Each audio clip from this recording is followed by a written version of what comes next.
it has just gone 2 o'clock.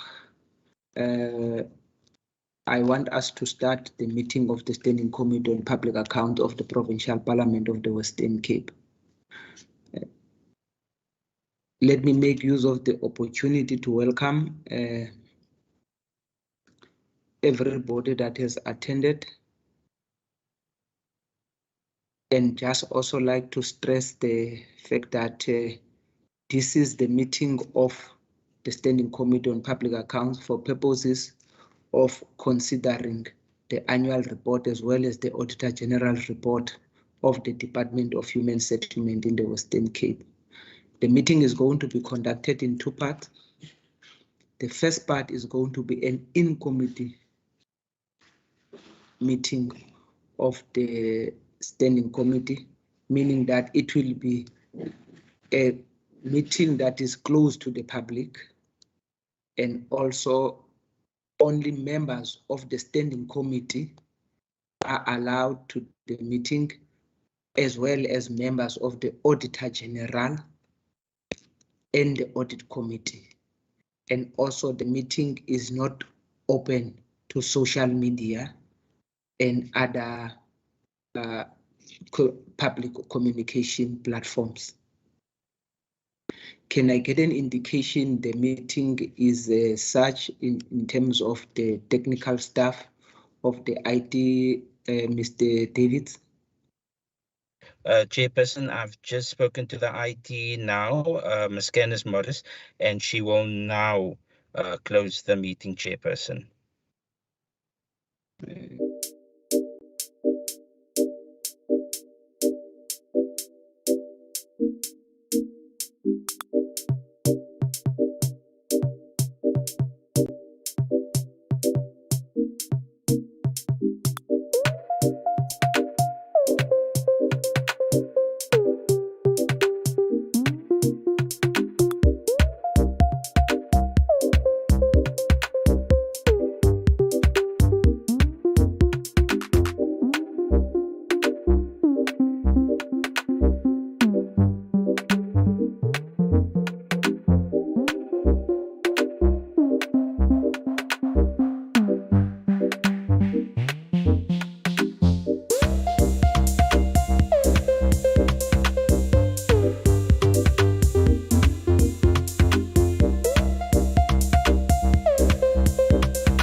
Hello? Okay. Yes, Chair, we can Loud hear and clear, you. Chair. Yeah, because it just said now on my computer I've got a bad network. I thought that it might have been the similar occurrence of yesterday. No, thank you very much, honorable members. We are now going to start with the second part of our meeting, the meeting of the Standing Committee of Public Accounts of the Western Cape Provincial Parliament for purposes of looking into the annual report as well as the Auditor General report of the Department of Human Settlement in the Western Cape. The meeting, as I said, is a second part of the meeting, following from our first part that we had an engagement with the Auditor General as well as the Audit Committee. Now we are joined by the department for looking into their annual report. Also like to emphasize that this is an open meeting, unlike the previous one. In other words, it's open to the members of the public, it's open to members of the media.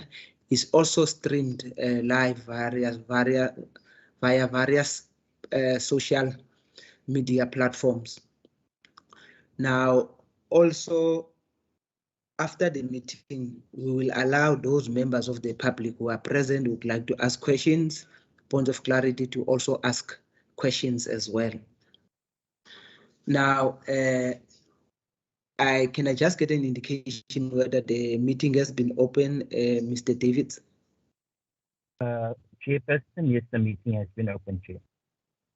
Thank you very much. Let me make use of the opportunity to welcome the Department of Human Settlement in the province, led by the Honorable Minister, and also together with the HOD. I am now going to give over to the Honorable Minister to say some opening remarks, and thereafter allow the HOD as well. Good afternoon, Honourable Chair. Good afternoon, members of the Standing Committee on Public Accounts of the Western Cape, but also to all of those that are following this session via very innovative ways which we have come to utilize during the COVID-19. Honourable Chair, it's indeed a privilege for me today to appear before the Standing Committee to account for the 2020-2021 financial year in terms of our outputs or our measurable annual performance, also based on our financial performance, but also on the AG's report, which obviously did highlight certain key aspects which we do need to focus on. But it would be amiss of me, Honourable Chair, not to indicate to the members of SCOPA, but also to the broader public listening, that the financial year under review was quite unique in the way that we had to approach it, but also in terms of the challenges which it posed. All of us, not only linked to COVID-19, we saw a massive increase in terms of land invasions, where we obviously had to reroute funding to secure all our projects, but also to assist other departments and assist municipalities to protect projects and sites, because later on some of these invasion attempts were seeking to also illegally invade and occupy some of our structures. So indeed, this is flagged by the AG in their report as well. But Chair, we've also had to deal with community dynamics, which played a massive role in some of our targets not being met. I mean, Bito is one example. We had to go down there 4 times to ensure that the N2 reopens, but also to ultimately request that municipality to give us our project back. That is but one example I can give. We've also experienced that with the impact of COVID-19, but also that some of the municipal processes, Honourable Chair, also has impacted on our ability to go from planning to implementation, because roughly 60% of all processes are locked in local government. So that is a bit of a risk growing there, and a massive concern to me as the Provincial Minister. Other external factors which impacted some of our other targets, Honourable Chairperson, is also that due to COVID-19, the impact on the Deeds Office, which created a backlog, I believe, of more than 200,000 title deeds for the Western Cape, that also impacted on our own targets. But Chair, another objective which we sought to embark on this year, which we did accomplish under review, was, as you will see, our women and youth in construction, We have excelled and exceeded our targets. We have managed to spend, once again, more than 50% of our human settlements development grant on SMMEs. The downside of that is that we could not reach our target in terms of youth empowerment opportunities due to the restrictions of COVID-19. But once again, that will be rectified in the current financial year, and all indicators are that we will be doing as such. So all in all, Chair, human settlements is dependent not only on what we do as a department. We have various role players. We have national government, we have our local governments, but also one key component which has proven to be the most crucial since COVID-19 broke out. That is our communities and community dynamics and its impact on my department's ability to deliver on the set objectives and targets. And it is with this in mind that I approach the session to account properly and transparent, but also effectively, so that the members of this committee can fully understand under which circumstances human settlements does operate. Thank you, Chair. I'll hand over to my acting HOD.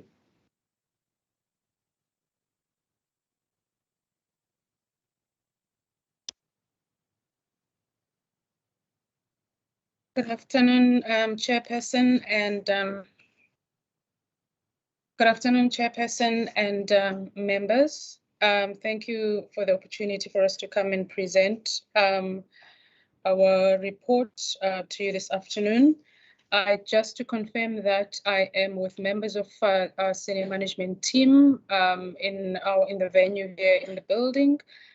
Chairperson, I just want to start off by, and members, I just want to start off by saying our audit outcome as a department for the period in question has regressed from unqualified with no findings to unqualified with findings.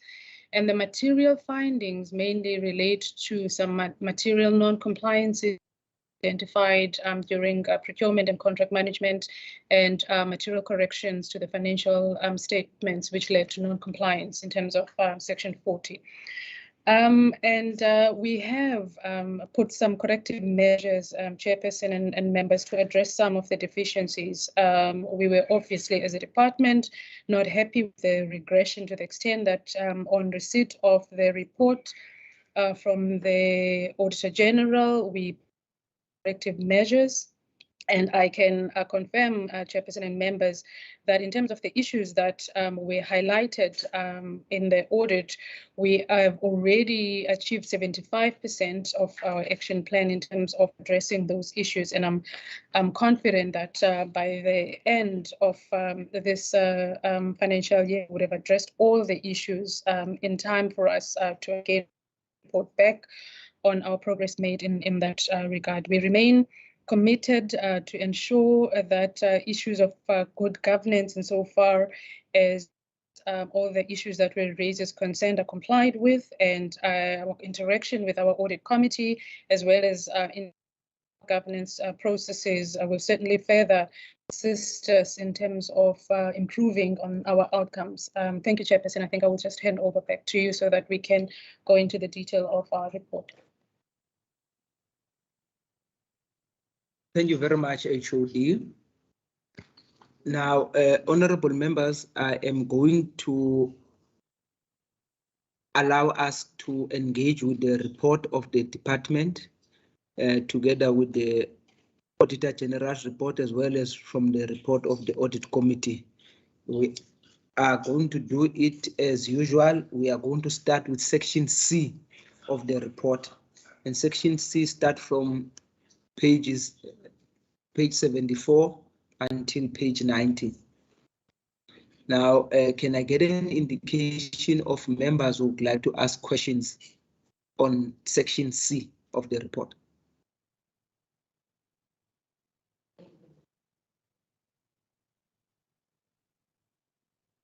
Honorable Ngonjo. Thank you, Chairperson. Good afternoon to the Minister and his delegation from the department. Perhaps Minister can clarify. I just want to start with his comment, which is also in his introductory remarks or forward in the annual report. What would have been the differentiator between them overachieving on the youth in as far as contractors are concerned, but underachieving, I think, on the other one. I'm maybe not understanding because he says because of COVID, and I'm not sure whether it didn't affect them overachieving on the other one for the same sector of youth. If maybe he can explain that. But then on section C, Chair, I just want to understand on their risk committee, ERMCO,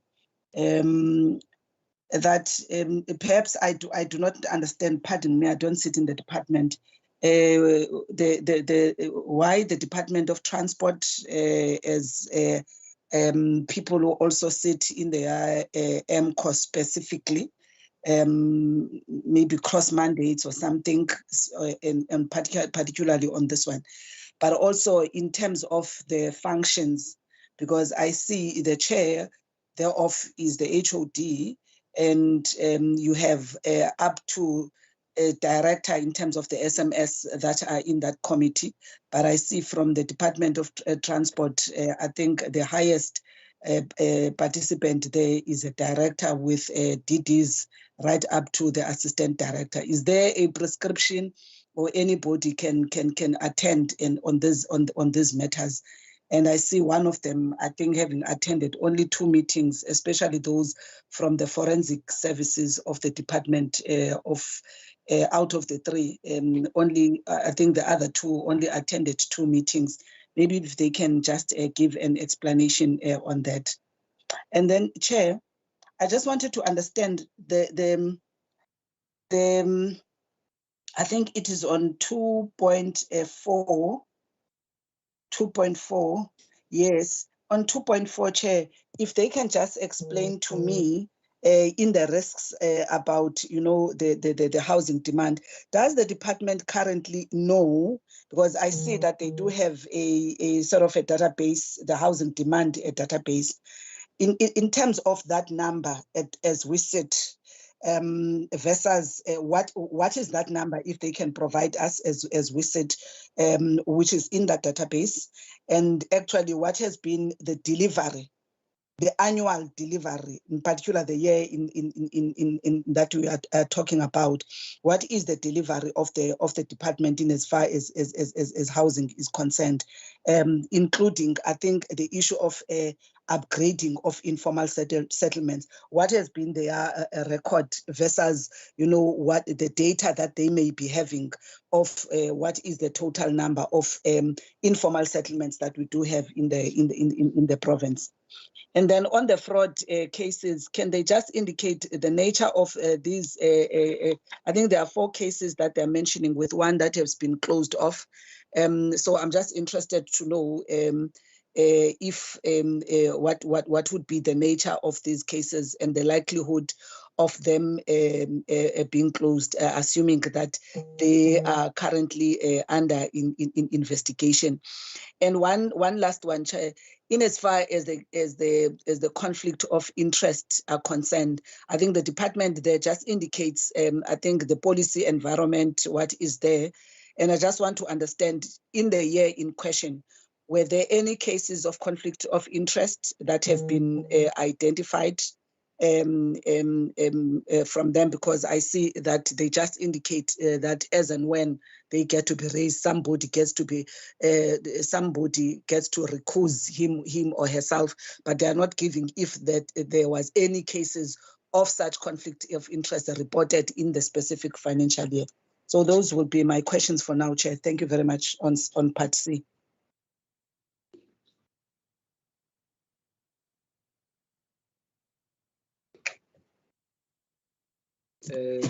Thank you very much, Honorable Nkondlo. I see it look like on this section it's only you who's got a question. Let me give the department to respond.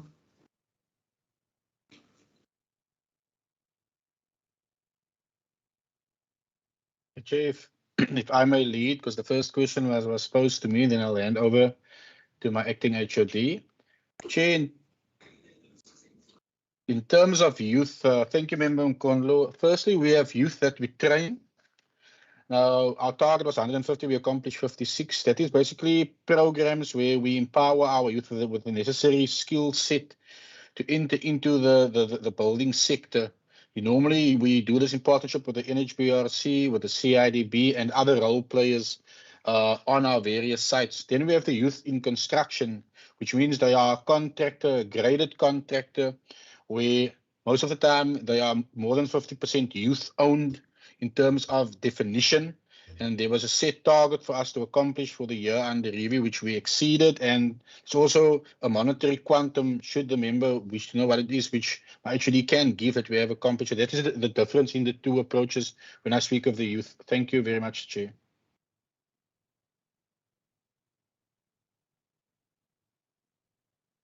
Thank you, Chair. Just to provide the quantum in terms of the youth, that equates to about 93 million that was paid to contractors with youth representation. And if I just further expand on the women contractors, it was about 270 million. To respond to the second question, Member Nkontlo, around the housing demand, our housing demand is currently sitting at 588,000. And the majority of that demand is in the city of Cape Town with 61%, followed by the Garden Route and Overberg at 11 and 12 respectively. And the West Coast is at 8%. And Central Karoo is sitting at about 1%. That's the region with the least demand. And to just answer you in terms of our delivery this financial year, on the number of housing units that was delivered against our target that we've set is we've delivered about 6,000. Excuse me, member. I will just get to the figures. We have delivered a total of 6,247 housing units against the target of 8,506. And the number of units is made up of units that are built in terms of the Integrated Residential Development Program, as well as our People's Housing Process Program. And in terms of service sites, we have delivered 5,204 against the target of 5,697. And on our informal settlements upgrading, that number does remain a challenge for us as a department in terms of meeting the targets on that particular program. And the reasons really have got to do with lack of cooperation from the communities in terms of moving out of the way of construction. We've had incidences where non-qualifiers would simply refuse to cooperate and relocate, and of course delays around the issues of procurement from the municipalities. And we've had an incident where in one municipality they had to go out and re-advertise at least twice, and the third time round they were then able to finally appoint the contractor. And all those issues, they've had an impact. And another challenge as it relates to the issue of upgrading of informal settlement is the issue of alignment of the bulk infrastructure grant, which is the MIG, from the municipalities, which results in us not being able to actually continue with the upgrading processes. But that notwithstanding, we have, through our ISSP program, engaged with the municipalities and utilizing our NGOs that we had appointed, engaged with the communities to try and find other ways to accelerate on this program. And to that extent, we've also resolved to also focus on improving the level of services in terms of the number of structures that are connected to basic services, given the fact that achieving the target of fully serviced stands within the upgrading of informal settlements program is a challenge for us. You asked about the number of informal settlements in the province. We're currently sitting at 836. And the bulk of those informal settlements are within the city of Cape Town. And we saw an increase since the COVID pandemic, where due to land invasion, a lot of informal structures, new informal settlements rather, were established, and that's resulted in the increase in terms of the sitting numbers. But we are working with the municipalities, utilizing the newly established upgrading of informal settlement partnership grant to accelerate in terms of that. Yes, if you look at the amount that we get for that grant, we get about 450 million. This was the first year that that grant that targets upgrading of informal settlements was introduced. And with the 836 number of informal settlements, and if you multiply that by 4 per structure, and the numbers are just huge, and it remains a risk for us in terms of our ability to cover everyone, but we do try with the grant that we get to make sure that we improve the level of services within these informal settlements. And we do have a dedicated team that is focusing solely on ensuring that we address these issues and to also mitigate poor performance from the municipalities side. We have also resolved to further augment their capacity in terms of the professionals, but also from the construction side of things, where we'll be availing contractors from our database that we'll be appointing to assist them where they are experiencing challenges in terms of procurement. And on the question around the conflict of interests, there were no conflicts of interest that were declared. We do have a robust system internally that requires members to declare, and obviously where people would indicate an inkling of conflict, that gets investigated. But for the period under review, there were no conflict of interest that were declared. On the fraud case, member, I will ask Mr. Stoffel to just take us through those 4 cases and give us an update in terms of where we are, Mr. Stoffels. Thank you, Acting HOD.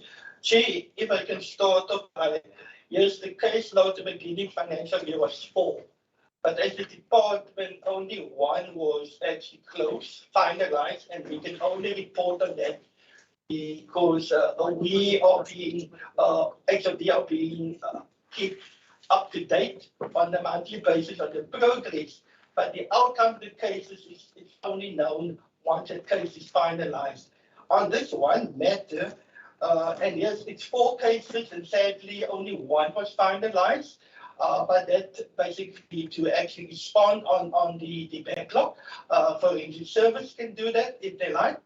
But from the case that was closed from the department side, it's a case that was concluded with no adverse finding. What does that mean? There was no fraud, corruption, or theft was identified, and the only recommendation what the report actually reported on was control.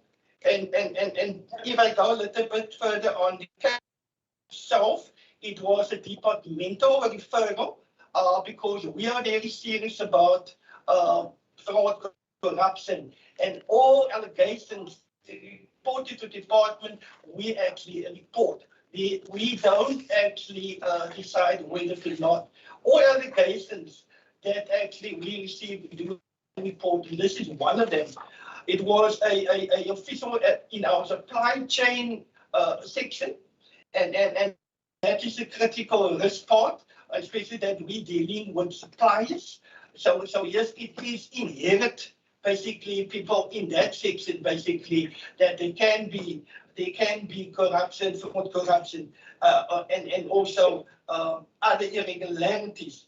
Now, the allegations was made that the official was actually received money from suppliers for equitation. Then there was another allegation that he actually if another income to actually he had a Uber business, but then he didn't apply for artworks, meaning he didn't have approval to do a business outside the public sector. And then also basically that a post was actually he in the meanwhile he actually left the department, he resigned, And the third allegation was this was made post him resigning from a department, that there was a level 9 post that was basically that we reserved for him. Now all these the allegations basically was actually found to be, it was unfounded basically. The report indicated there was no substance for it basically. And like I said, the recommendation that the report actually highlighted was just a control recommendation basically. And this is basically to strengthen our control measures and especially within supply chain in this space, and to make officials basically aware of the risks, and also to spell out their roles and responsibility, and that relates to our bid committees, what role they need to play there, and that basically. But what I can say, all those controls was already in place, but it was just a reminder basically, and we actually just alluded within the department, people in that space to be under the bid for and to basically to comply in a form, basically in an ethical manner, to actually avoid any form of corruption or theft in this space. Thank you, Chair. The last two questions, Chair, from Member Nkontlo related to the composition of our MCO. Just the acronym .P is for Department of the Premier, member, not Department of Transport. And the members that attended only twice would have submitted apologies. I can confirm that notwithstanding the fact that some members attended twice, the committee was able to correct and continue with its business. And in terms of the level of senior membership, we took a decision in the department that we will limit it at a deputy director level, and there's no prescription that says that at the post level of the members, which dictates the post level of the members of MCO. It's just that as a department, we took a decision that we would go up to deputy director level. Thank you very much, Chairperson. Thank you very much, HOD. Just maybe out of interest and maybe as a follow-up on the question that was raised by Honorable Nkontlo, and in the responses that you've given on the issue of informal housing, the 836 figure, I take it is 836,000 informal settlement. No. No, Chairperson, it's 836 informal settlements, but the number of structures within each informal settlement then varies. So it's the number of informal settlements. So you would have 836 for the whole province. For the whole province, yes, Chairperson. Okay. Now, if you then the total demand in terms of your housing database. It's sitting at 588,000, Chairperson. Oh, no. I was just asking that out of interest in the. Okay, no. Thank you very much for that, HOD. Now, honourable members, if there are no further questions on this, can we move to section E of the report? Section E is the financial section. I see Honorable America, Honorable Bartman, in that order, and Honorable Nkontlo. Honorable America. Thank you, Chair. Having had the benefit of participating in the meeting this morning, much of the concerns that were raised in relation to some of the irregular spending and the localization requirements were addressed, but it was more fully contextualized with the response of the AG's office. So I am confining myself to only 2 questions. One being, with regard to a previous response now, in terms of the upgrading of informal settlements, and I would like to know whether if it's a demand-driven disbursement of funds, where municipalities should request funding for upgrades of informal settlements. Are the uniform criteria that need to be applied in terms of the upgrading of informal settlements, or are those criteria established and formulated by the municipalities themselves? And then the second question relates to the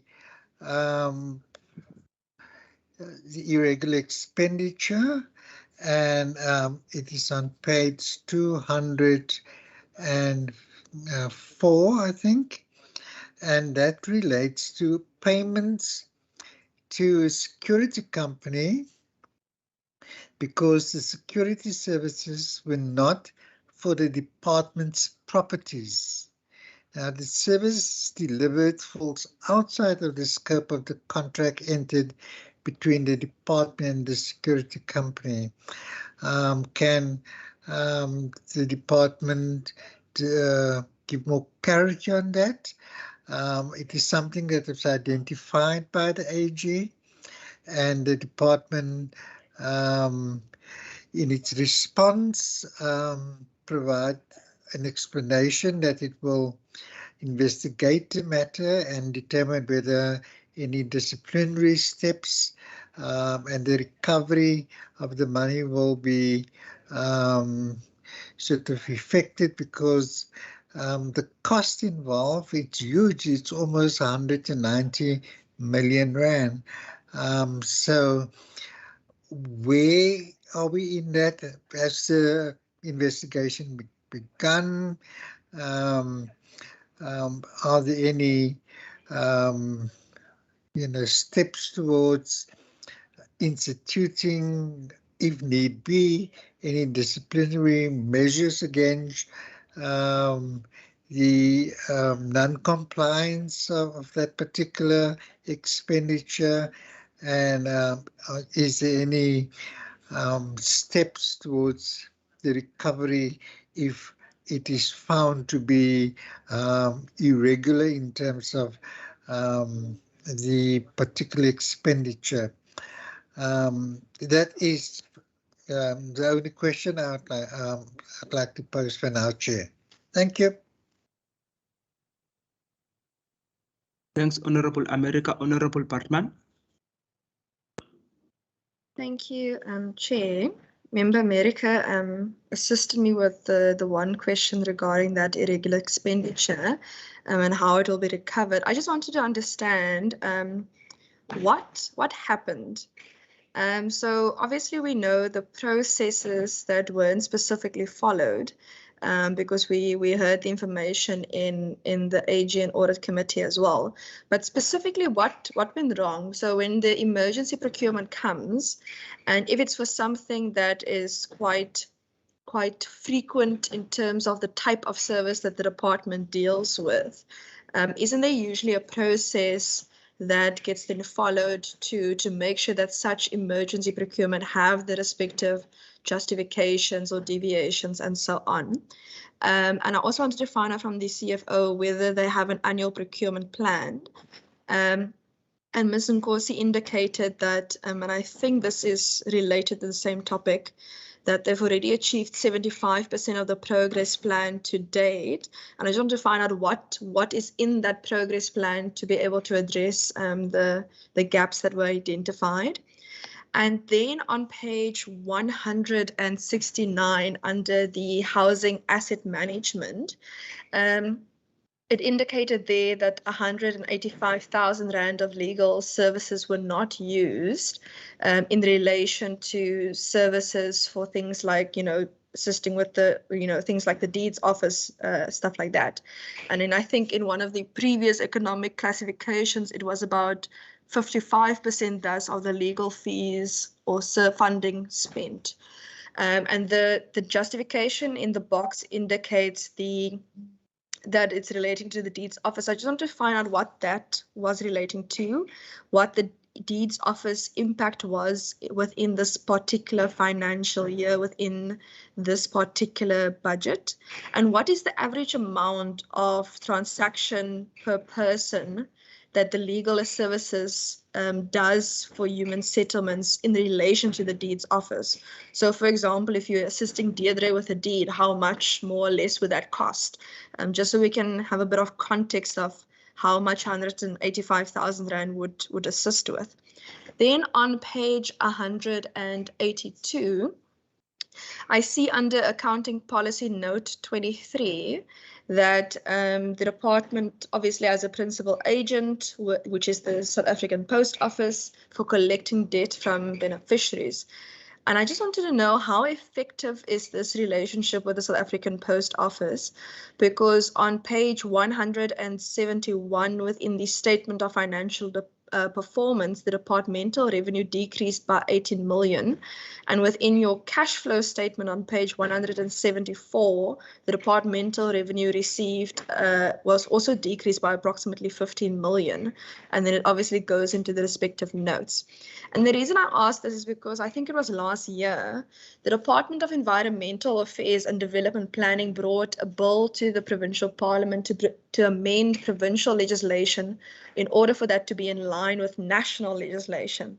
And one of those consolidated amendments was using digital communication in line with ICTA, with persons who need to receive things like notices and things like payments, stuff like that. And I know the Department of Human Settlements already spent quite a bit this past financial year on digital communication and moving away from paper. Does the South African Post Office still deliver value for money for this department in terms of collection of revenue? And if not, what is the way forward? And then similarly on page 202 regarding irregular expenditure, not relating to the previous item Member America raised, but in note 24.2 under the issue regarding tax compliance, is it not possible to simply digitize the procurement process and to make it a mandatory submission online for tax compliance? Because tax compliance is basically just submitting your documentation. Even if you didn't necessarily have a previous income, you can still be tax compliant. So I just want to find out what processes are being put into place so that something as what I can probably assume is quite simple actually is to getting tax documentation and just checking them. So that doesn't pitch up in the next annual report season as something that needs to be addressed. Thank you, Chair. Thanks, Honorable Patman. Honorable Ngondlo. Thank you, Chair. My first one, Chair, pardon me, I don't sit in the Standing Committee on Human Settlements.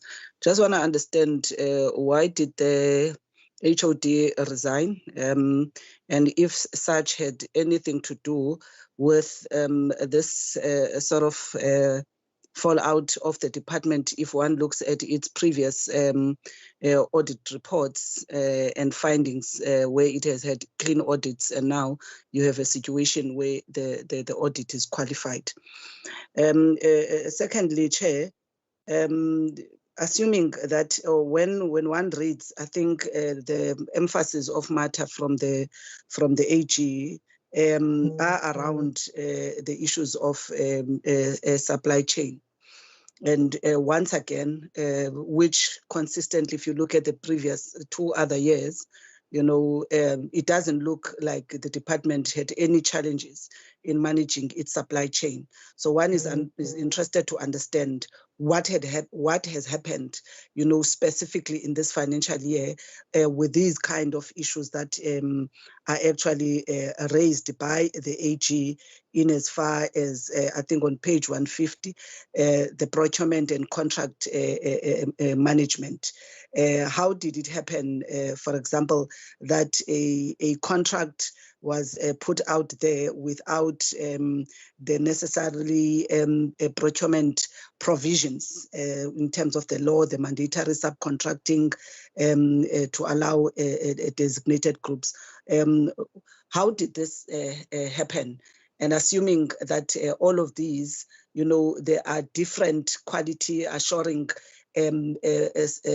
steps in the procurement process, from those that are dealing with the project to right up to the CFO, right up to the head of department. So one is always interested to understand how do these things, how do they come about? Who actually signed such understanding that these are some of the compliance issues for a department, particularly a department of this nature.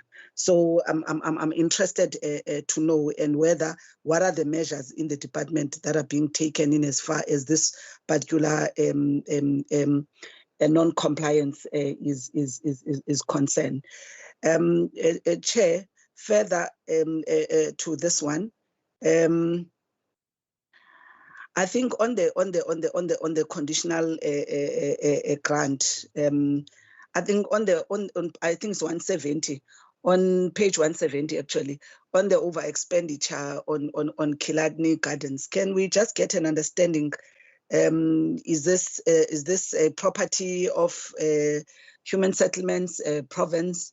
Why such an over spending of this amount, and what particularly was this over expenditure on? If such could be detailed for us. And I also see on page 154, I'm interested to understand in the legal services, because in the previous financial year, I think legal services were around 1.4, and they've actually quadrupled this time around to almost 5283. Any particular reasons? Was the department having, some huge additional legal obligations that they had to sort of pay for in this particular financial year? So I'm just interested to get to understand that huge difference between the last financial year and the current financial year. But also I'm interested to understand this thing of the non-spending of the provincial emergency housing grant that was appropriated in February, and the outstanding planning approval. What are these outstanding planning approvals that are being mentioned? And why non-spending of the provincial emergency housing grant? And I'm raising this and hopefully also the minister can actually come in here.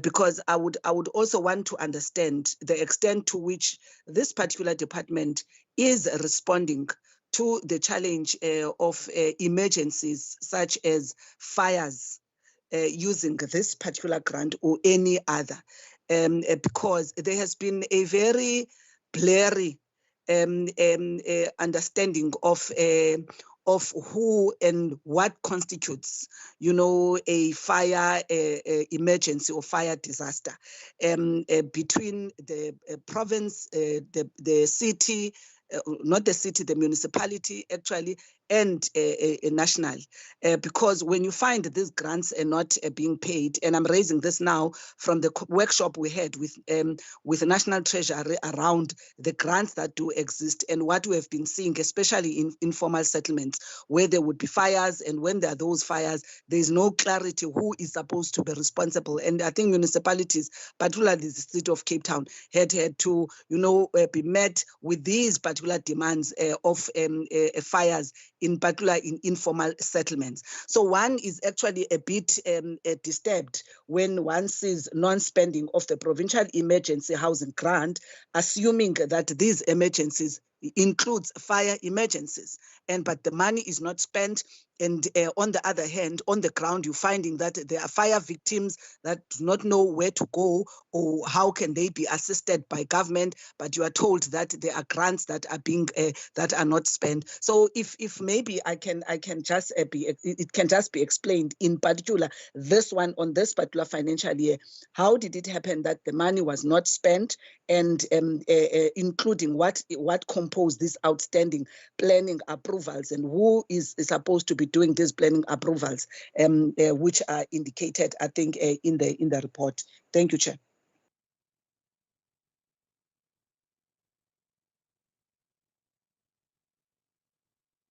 Thank you very much, Honorable Nkondlo. Can we allow the department to respond?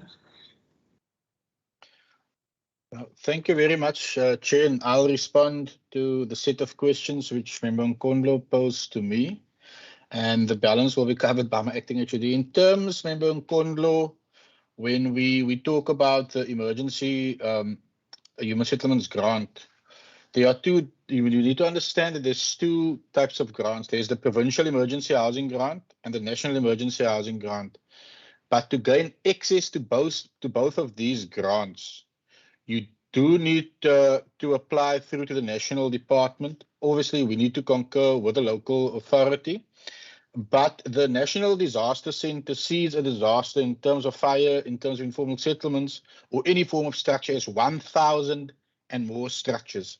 So if it's less than 1,000 structures, then sadly, you are not allowed to access this funding. A good example, and the 70.8 million rand underspend, which you refer to, is a classic example. That is Masiphumelele, but we need to understand the full picture of Masiphumelele. There were two tranches of funds paid out to province. Firstly, 32 million rand, with which we erected just over or close to 800 transitional structures or temporary structures, which in common language is called the fire kits, which is something which we actually do not want them to be known as, because they are temporary structures. The 70.8 million rand was basically now the Masiphumelele site on the left-hand side of that site, Honourable Chair. The permanent solution, because the previous national minister said, we can't be seeing fires every year or second year in Masiphumelele. I mean, we just recently saw another fire over the weekend. We need to find a permanent solution. And now there is a piece of land which is obviously on the left-hand side, and they ultimately transfer the funds with the hope that the processes for planning would be finalized by the City of Cape Town, because earlier I said 60% of all of our processes, Honourable Chair, is locked in local government. That relates to zoning, that relates to bulk infrastructure planning, bulk infrastructure commitment for funding from them, and so all of that was not fully in place, and there was no way that we would be able to spend the 70.8 million rand for the permanent solution, Member Nkondlo, for Masiphumelele, because those outstanding planning approvals were not in place. So this was not actually earmarked for the temporary solution, but the permanent solution for Masiphumelele. So that amount is directly linked to a specific project.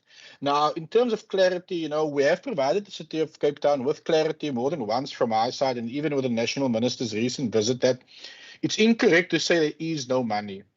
What we need to do is need to apply for the funding, because in the past, Honourable Chairperson, and I think the Extending Committee will understand this, municipalities across the country abused their grant by, instead of seeking permanent solutions, they would use millions of rands for these fire kits, instead of seeking to address, the real issue as part of their business plan. And a decision was made because there was this perceived abuse of the Human Settlements Development Grant and even the Urban Settlement Development Grant to offer to purchase these kits, that it would not be allowed on an ad hoc or free-for-all basis. You'll need to apply. There'll need to be a set disaster. The Disaster Management Centre gave us the definition of what is seen as a disaster. So if it's less than 1,000 structures, the City of Cape Town, for instance, in this regard, because that's the most recent case, and I think Member Nkondlo was referring to them, they need to ensure that in their budgetary process, they've made the allocation for that, because similar to any other municipality across this country, they do have a risk register, they do have an indication of when, if possible, there might be a fires, because we do know that the Western Cape and most of the city of Cape Town, they are prone for fires. We are actually nearing the peak of that fire season. So effective budgetary planning is needed. But if it reaches the threshold of 1,000 structures and more, then they apply either to get access to the provincial emergency housing grant or the national emergency housing grant, dependent on the scale of the disaster. But I think by actually can just fill in any other points I have not covered. Thank you, Chair.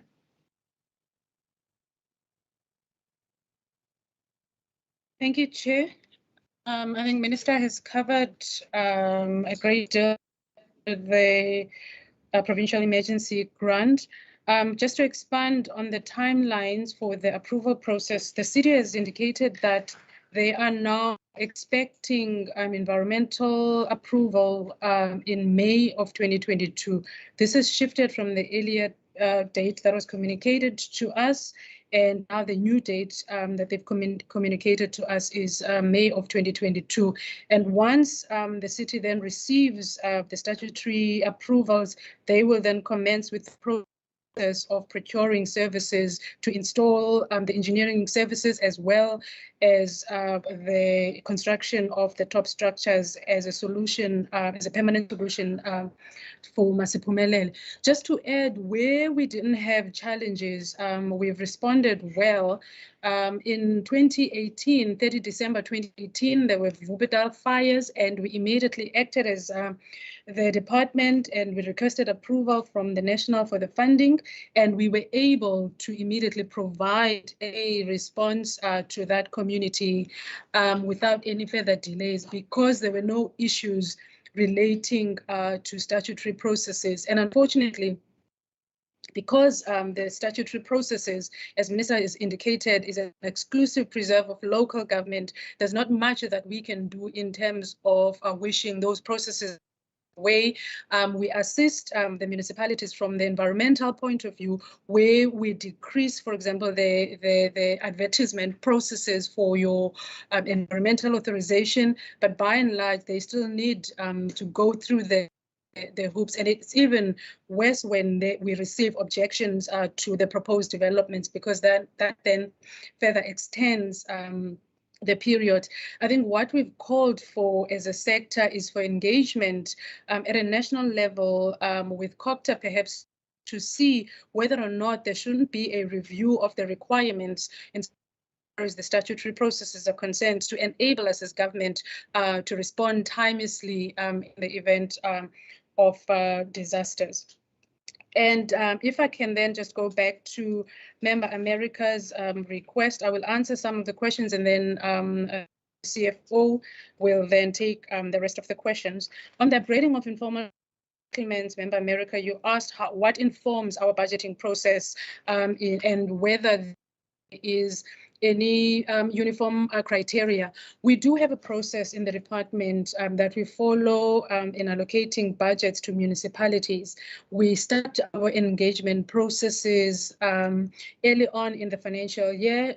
This is now in prep for implementation in the following financial year, given the time it takes to get approvals, given the time it takes to procure. And this process also involves a robust analysis of what they submit to us. We don't simply accept the pipeline that they submit to us, but we put it through a sieve to make sure that the projects are actually ready for implementation in terms of our readiness metrics. We'll then look at issues of land availability, whether the land is owned by the municipality, whether the land would need to be acquired. We will also need to look at the issue of availability of bulk infrastructure, and of course the issue of demand and the risks associated with that particular informal settlement. But over and above that, we also look at other guiding principles in terms of the upgrading process, because we have accepted that we need to look just beyond the issue of providing taps and sanitation points for these projects. And these issues are pretty much aligned as well to the new indicators that were sent for this particular grant. And they talk to issues of health, safety, and dignity, ensuring that the municipality in packaging these projects, they're looking at the upgrading approach holistically and identify the issues around decanting, because that always trips us up. So we force municipalities to also take that into account, so that when the time comes, we're not delayed in terms of implementation because the beneficiaries are refusing to relocate. And all of that does take time, which is why we also resolved to bring in the NGOs to assist us in that space. And we also look at issues of improving their livelihoods by looking at means and ways of co-creating and co-partnering with them, so that we can look at other ways of ensuring that we utilize the grant that's been given to us to expand other opportunities to them. And all of that, once we've looked at all of that, it then informs what goes into the business plan across the municipalities, except for the City of Cape Town. The City of Cape Town receives the grant directly from national in terms of the USDG, but we also do engage with them in our IGR processes, given the fact that the number of informal settlements are within the city, and we want to know what is happening within that space.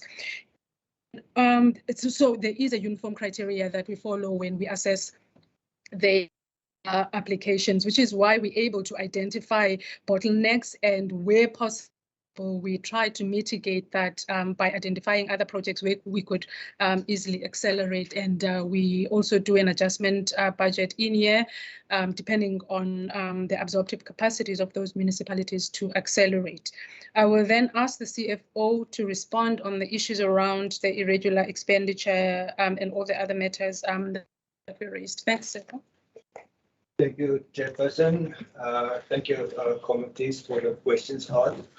The irregular expenditure in terms of the security contract derived from the fact that our original terms of reference didn't include municipalities and other government institutions, for instance, the Department of Transport and Public Works.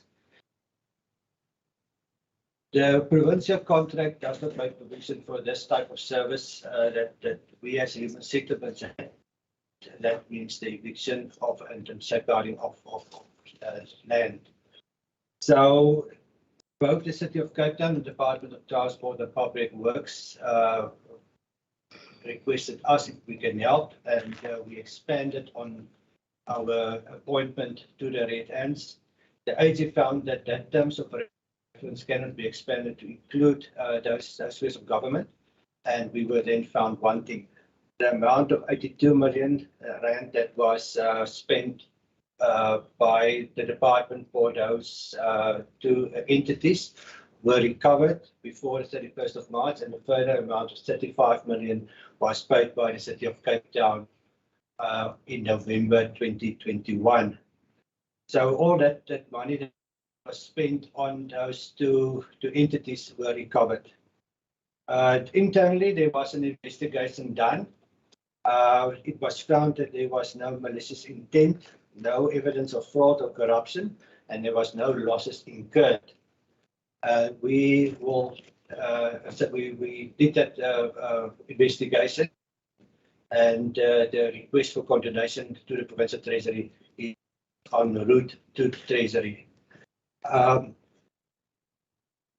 Or the request, it wasn't just that everybody just could use the contract, or all requests were done in writing to the HMD at that stage, and then also then approved by in writing. So there was a SOP that was followed by the department, how these transactions, these interventions will be approved.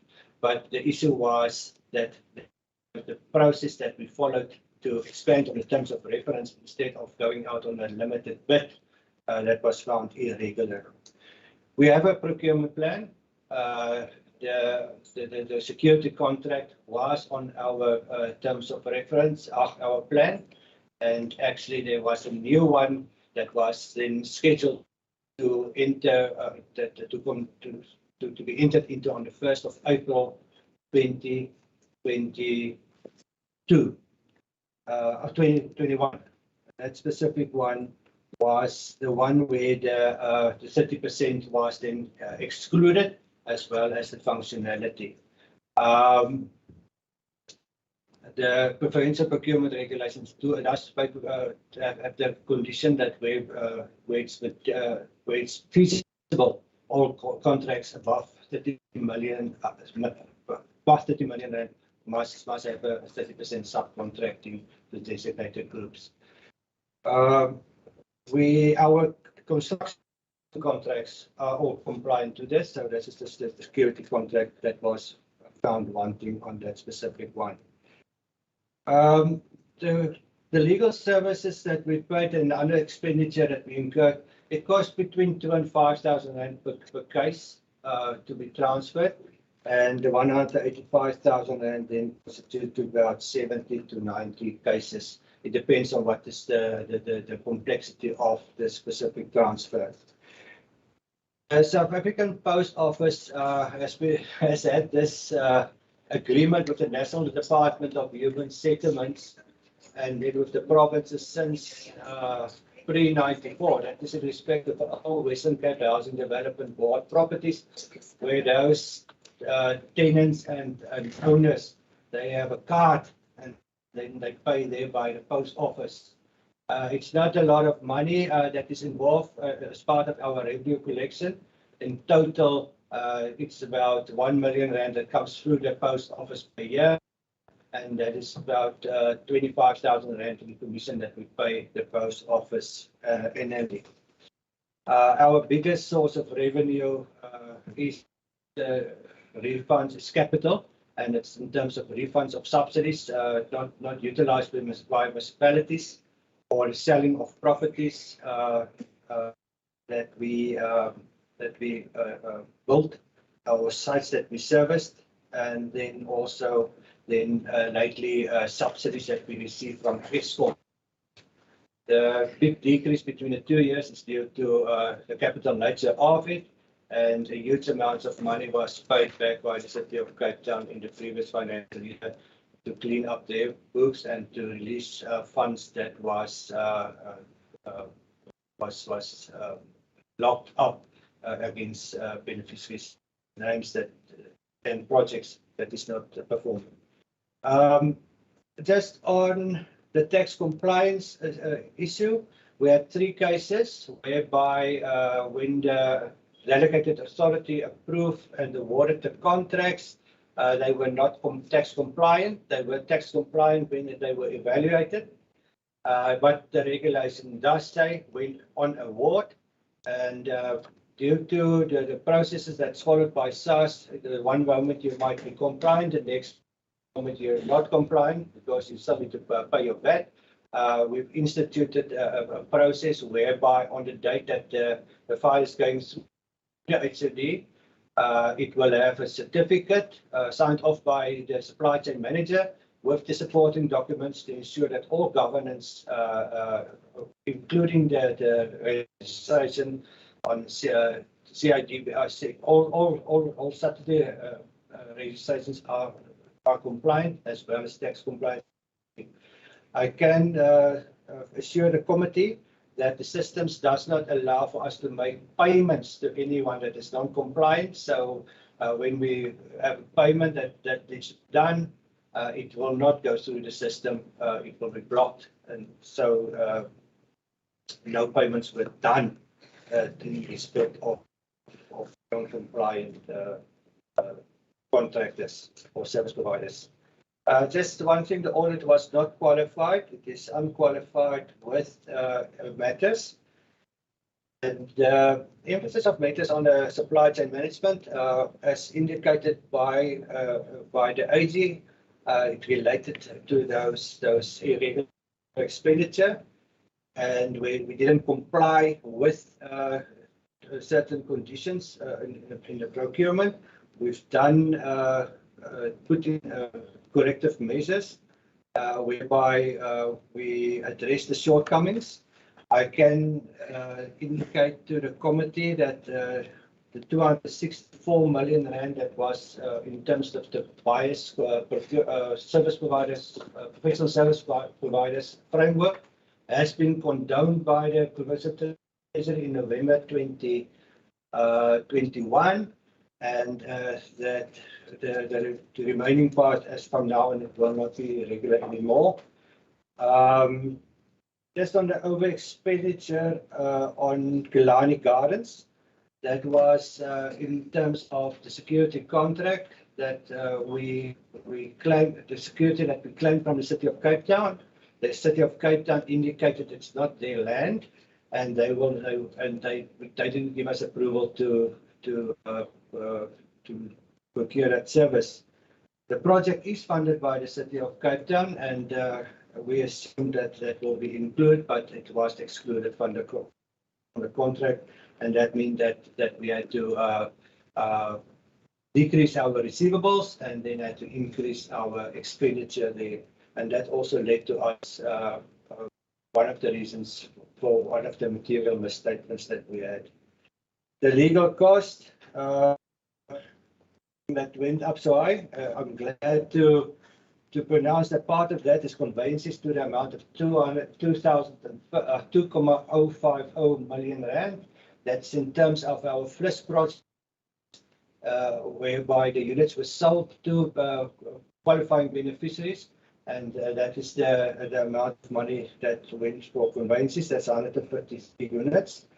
Then we spent about 1 million rand on COVID claims, whereby all claims were then tested against the contracts and so on, and the saving there was more or less 50 million rand for that we got from that specific intervention, and then another 1.2 million rand was spent on legal costs, dealing with invasions, evictions, and so on.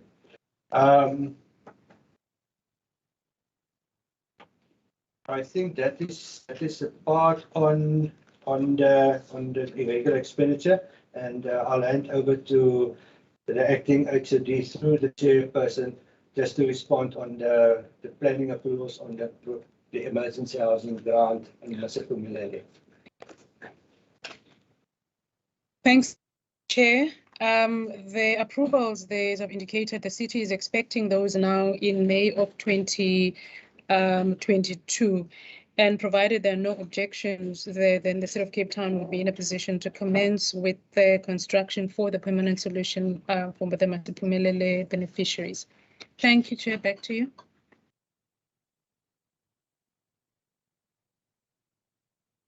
Thank you.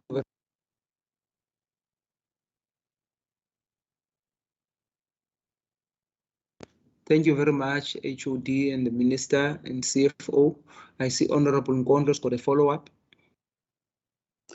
Chair, my question on why the HOD resigned was not answered. Two, the answer that says, on the irregular expenditure and the SCM emphasis of matter, that those matters are being corrected and others, the irregular expenditure has been condoned. For me, it's not sufficient. My question was, why did these things happen? And at what point of authorizations these were not picked up? So I get worried when we get answers, that are not necessarily satisfactory, because we end up having to do a back and forth because colleagues decide to just answer at a very high level while somebody has asked a very specific. Because my question is, how did these things came about? Because I look at the departmental performance previously, you didn't have such mishaps. So I wanted to understand that. So now to say it's being corrected, that's good. That's what is required going forth, but it doesn't explain what happened. How did this come about? How did a contract go out without the mandatory requirement for subcontracting and also the vulnerable groups? How did that happen? So I would have thought that answer will be explained. If not, I think one is asking that question be at least explicitly answered. Thanks, Chair. Thank you very much, Honorable Minister. No, thank you, Chair. That was just an oversight from my side regarding my former HOD, Ms. Sampson. What I can say, and it's on record as well, that, and just to give perspective to Ms. Nkondlo, so she understands my answer, we need to understand that Ms. Sampson was the Chief Director for Planning for more than 12 years in our department. when she ultimately progressing to take over as the HOD. But yet, having been so long in that specific field, she longed to be a professional planner still. And she opted to find a suitable employment in terms of planning, which is her formal qualification. Now, from my perspective, people exiting the public service should not be frowned upon, as it's important for any organization to go through leadership changes every now and again. At the moment, she's employed as a director of planning at Drakensberg municipality. So she's in the province, she's capacitating and assisting them in terms of planning. So that is the reason why she resigned. So she longed to be in her field of professional qualification, and she's ultimately living out that at the moment as we speak successfully and happily. So there was no malfeasance from either side, and I did accept a letter of resignation with a very good heart, ultimately because there's a clear reason why it was done. Thank you. Thanks, Honorable Minister. Can we have further responses on the other question that was asked as a follow-up by Honorable Ngondlo? Thanks, Chairperson, and apologies, Member Gondlo, for not explicitly addressing this particular issue. The non-compliance as it relates to the subcontracting for tenders that are above 30 million was specifically on the security contract.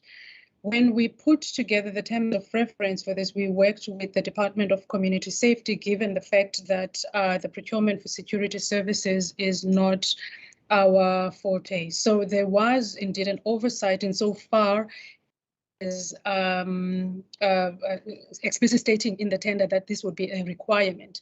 But I must state, Member Gondlo, that there were discussions. I was informed when I followed up on the matter that to look at the feasibility of subcontracting for security services, and the discussion came to a conclusion that it would not be feasible.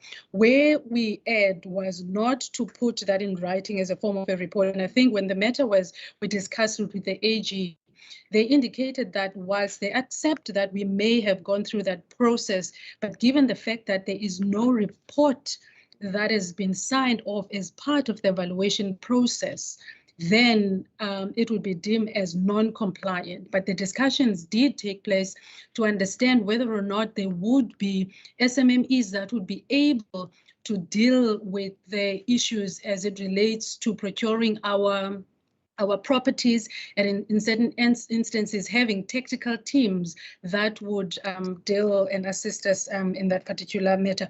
But we have going forward taken that into account, and we will be ensuring that where the feasibility of subcontracting is not proven, that there would be a report that further substantiate that to make sure that there's compliance in terms of the Provincial Regulation Act. Thanks, Chairperson. Thank you very much, HOD. I take that is the previous hand, Honorable Ngondlo.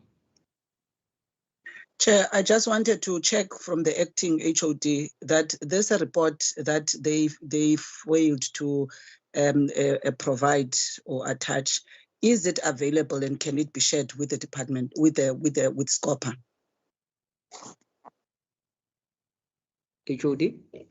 Thank you. Through you. No, member, that report is not available. It was discussed during the evaluation processes, and in actual fact, when even we were putting together the spec for the tender itself, those issues were discussed, but the unfortunate part is that it was not reduced into writing. And in terms of the process, we could not then, as a subsequent event, then make up that report. And we accepted that we should have then included it in our files to prove that such discussions did happen between the Department of Community Safety and Human Settlements when this issue was discussed. Thank you, Chairperson. So the AG took your word on it. Is that what you are telling the committee? Is that the AG only took your word and accepted what you said as the department without such a proof that you did engage since there was absence of a report. Sorry, Chair. Thank you, Chair, through you. I think that's the reason precisely why we were found wanting, because there was no report on file to prove that such discussions happened. Thank you, Chair.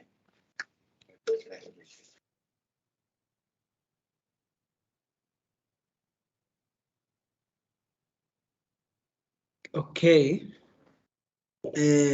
If there are no further questions, I just wanted to check, maybe this can be answered by the HOD or the minister. Normally our reports are done on the annual report. You always consider them during the period of between November and December. Most of the department were ready with their reports, but the reason that we are looking at this report, the report of this department now, is because of it was not ready yet. So that's why it's actually being considered now. What might have been the reasons behind that? The delays. Thank you, Chair. Before my acting HOD answers from the administrative point of view, from our side, we were actually ready in October, but I think the process with the Auditor General was what held us up, because there was a to and fro regarding certain specific matters in their report. So I ultimately wrote a letter to the Speaker, informing the Speaker that, look, we will not be in time to submit our annual reports, and these are the specific reasons. HOD, if you can just expand on that, thank you. Thank you, Minister. Indeed, the report was signed in October, and the reason for the delay was our technical engagement discussions with the AG, and primarily around the issue of local content. I think Member America alluded to the fact that in a closed session, you had discussions around this particular issue, and it was important for us to ensure that the matter is closed before we could sign off on any of our reports. So that's really the reason, Chairperson, why we were delayed. Upon signing off this report, we were then ready to present towards the end of last year, but then we were informed that we would rather then move to beginning of this calendar year. Thanks, Chairperson.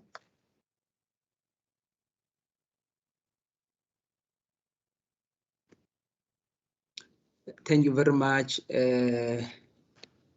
HOD. Are there any further questions from honorable members?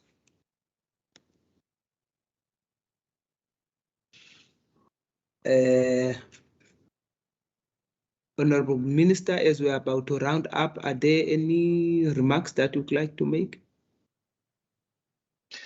Thank you very much, Honourable Chair. And once again, thank you for forwarding me and the department this opportunity to come and explain ourselves, but also I think answer a lot of pertinent questions, which is a hallmark of this provincial government, but also this department, that, where we are asked questions, we will give you the full correspondence and full answer, which ultimately will give you clarity on the content of our annual report. But what is crystal clear is that lessons have been learned for the year under review. Yes, sometimes we do things with good intentions. The security contract is a good example. It was a reaction in terms to prevent any further land invasions, but that ultimately, from a procedural point of view, wasn't done properly. But the overall impact of that saw us being able to mitigate quite a number of other planned or possible invasions. So I wish to thank you and your members, Honourable Chairperson, and I wish you well on your further deliberations. Thank you. Thank you very much. HOD? Thank you, Chairperson. I think from my side, it's just also to offer a commitment that we will simply relaxed on regarding the regression, and that we've put measures in place to correct some of the deficiencies that have been identified. And over and above that, even internally, we've introduced new systems to make sure that we mitigate some of the risks and deficiencies that we identified, and working together with our audit committee as well as our internal audit, I'm sure we will be looking at a better outcome for this financial year as we continue to be committed to ensuring the issues of good governance. Thank you, Chairperson. Thank you. Thank you very much, HOD. The chairperson of the audit committee, are there any remarks that you would like to make as we are about to round up? No, thank you, Chair. Just thank you for the opportunity and the time afforded by the committee. Thank you, Chair. AG?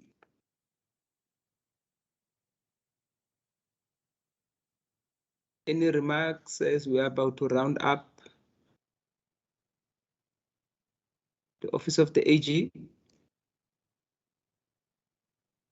As we're about to round up, then honorable members, Mr. Davids, can I get an indication before we might close and have our own discussion as a committee? Are there any members of the public that are in and that have indicated that they would like to ask questions or points of clarity or comments? Honorable Chairperson, no, there was no members of public who indicated that they would engage the department in this meeting. Although I see on the YouTube page that there's 3 people watching, stakeholders, but there's no communication, Chair. Thank you. Okay, thank you very much. Then that being said, then that I think maybe the Auditor General is locked out. But let me make use of the opportunity to thank the department led by its Minister, Minister Simmers, as well as the HOD. Thank you very much for availing yourself to come and account for the work of the department that was done during that particular year, financial year. And then rest assured that most of the questions that we asked were not in malice, were not intended to try and catch you up, but we're actually trying to do our work of actually holding the executive accountable. Thank you very much for your cooperation. And of course, we, in our deliberation, it might not be the last time we might request you or invite you to come, maybe if there are certain things that we feel that were not really clarified, would like to have more clarity on it. We'll be interacting with you. Thank you very much for your cooperation. You may be excused as we are going to continue with the business of the committee. Thank you very much. Thank you, Chairperson and members.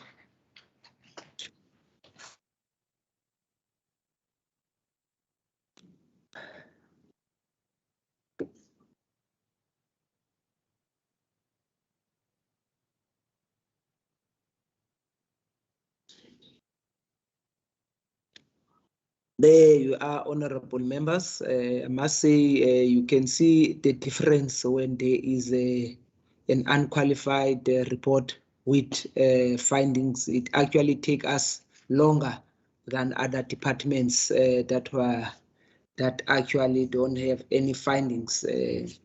So it was quite an elaborate meeting. I just want to check from members, are there any resolution that they'd like to propose that we must take? Load shedding, Chair. It sounds like like Member America said that they've got load shedding, Chair. Oh, oh. Now, are there any proposal for resolution? Honorable Man and Honorable in that order. Thank you, Chair.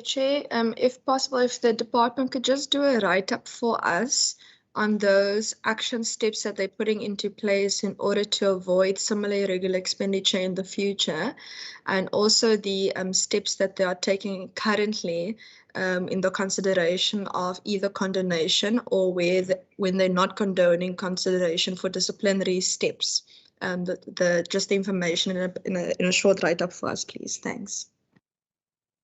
Thank you. Thanks very much, Honorable Bartman. Honorable Ngondro. No, thanks, Chair. I think firstly, I would like what the minister raised about the abuse of this HD, USDG and the other by municipalities to avoid permanent solution. If the department can just provide us some write-up around this and what intervention does exist for related fire emergencies of below 1,000, because I think he made mention of a cap of the 1,000. So one will be interested, I think, to understand that. And Chair, and then the second one for me is that I'm interested. I think the chairperson of the audit committee made mention that they had a discussion on the 11th of October between themselves and the AG around the kind of audit findings and issues. If they can provide us minutes of that meeting. One is interested in the conversation between the internal audit, the department, and the AG, especially on these matters, because I personally could not get, sufficient answers of how this department slipped, especially on these matters of supply chain in this particular financial year. What could have triggered it? What exactly are some of the challenges? Because it doesn't seem in the previous financial years, this department had any specific challenges in this regard.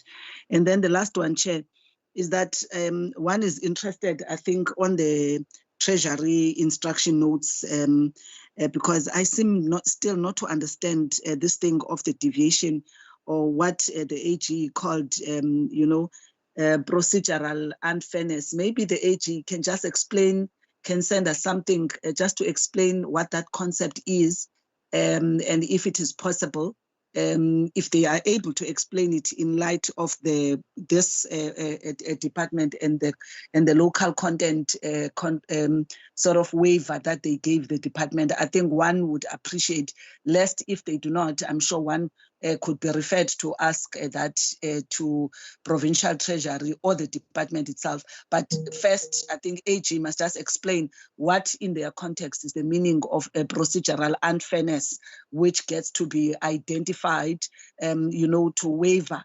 sort of non-compliance by department, as it has done in this context on the local content provisions of this department. So I think those are my three submissions, Chair. Thank you very much, Honorable Ngondlo. Any further suggestions? Any further proposals? I see the silence of Member Maseko is very loud. He's probably taking a rest on this session because he might have a vested interest or conflict of interest on the. No, Chairperson, I know the committee is in good hands. I trust my members. I'm being represented beyond. Yeah. No, then of human settlements with yeah, no, she's conflicted in that regard, so he remains silent. No, Chair, there's no any conflicted tendencies. That's on a lighter note, Honorable. No, then, honorable members, if there are no further suggestions, that brings us to the end of our meeting for the next meeting. We are going to be dealing with the Provincial Treasury, and which is going to be the last meeting, last department that we'll be seeing in terms of annual report. Thank you very much for your attendance. The meeting is adjourned. Thank you. Bye. Thank you, Chair. Thank you.